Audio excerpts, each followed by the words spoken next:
Hey painting pals, welcome back to Mandy's Minis, yada yada yada. Look what I got. D&D's official Darren's Instant Fortress. This thing looks so cool. And it's gonna look amazing on a game table.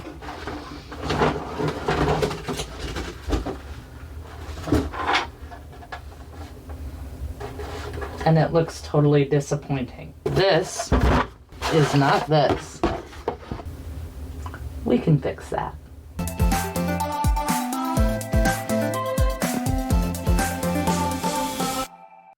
Okay, full disclosure, this isn't my tower. I didn't purchase it, and no, the video is not sponsored.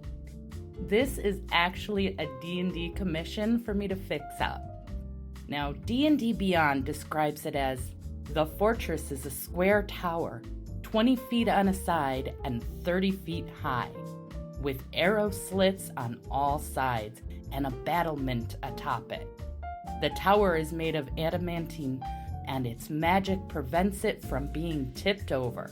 So we're not going to actually make it look like the box art either, as the box art looks like stone or concrete, and the tower's supposed to be metal, but we still want it to actually look impressive.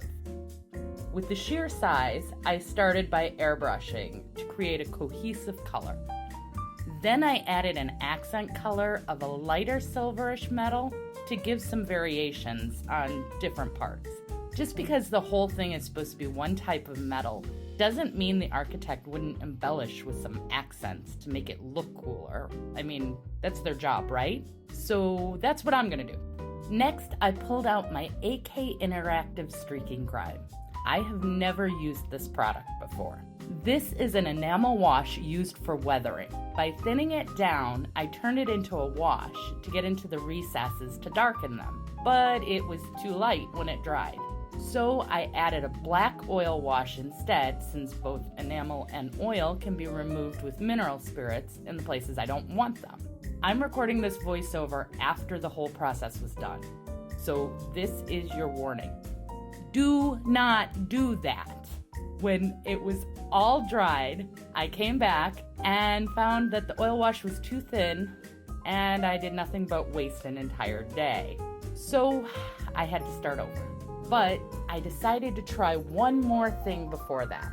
With the lack of contrast, I tried dry brushing a brighter silver in the hopes of bringing the highlights higher to make the recesses look darker by comparison. Newsflash, it didn't. So back to square one. I started all over again, applying shadows manually with the airbrush. But I didn't stop there. The slight difference in silver shades were not working for me. They were too close in color. So I thought about the reflectiveness of metal and used that to inspire me.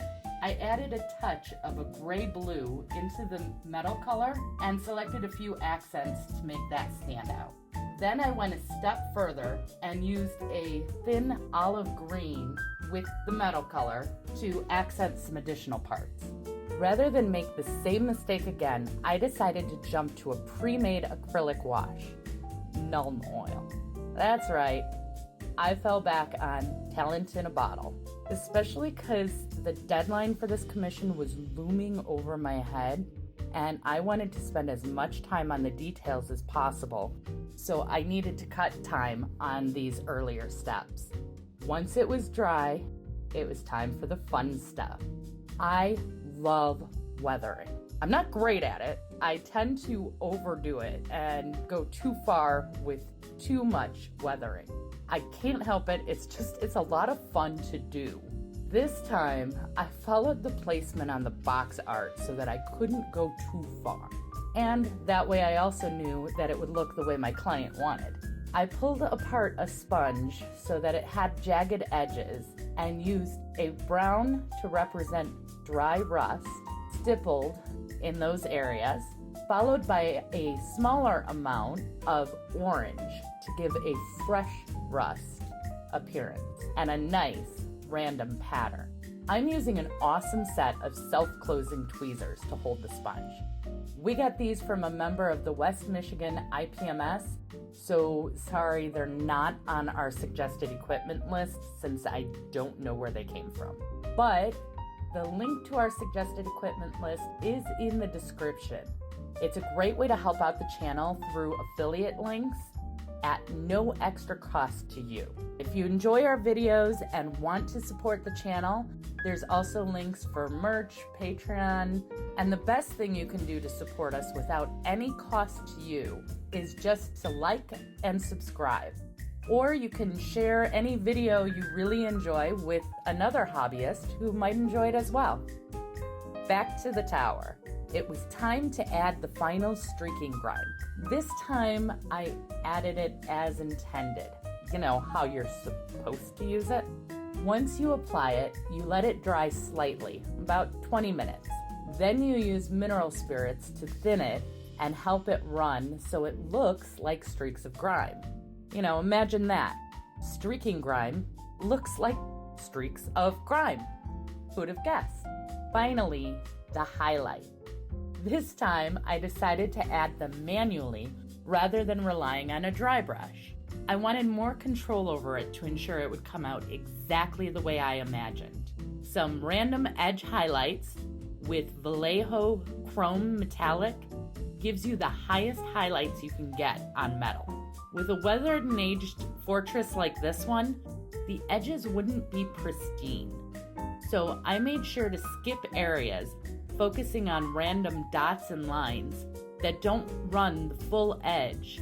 Then I selected the deepest cuts in the fortress and placed a line just under the finally darkened recessed areas to give the illusion of an even deeper cut that really pops. And that's all it takes. Removing the first steps that were failures anyway, it was a nice one-day fix that honestly didn't even take the full day because some of that was drying time where I was working on other things. This is a great way to improve any manufactured terrain, figures, or collectibles. I know you can take these steps and turn anything into an amazing creation. I'd love to see what you do, so please feel free to share your photos with me on Facebook or Instagram, since you can't send photos here.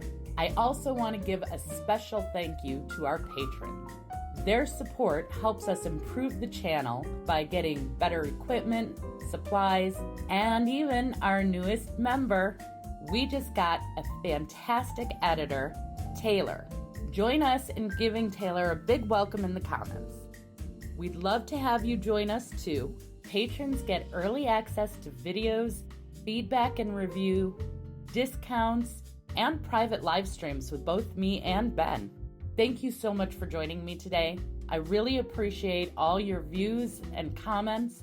We have the best community, and I really feel lucky to be a part of it. So until next time, have fun and keep creating.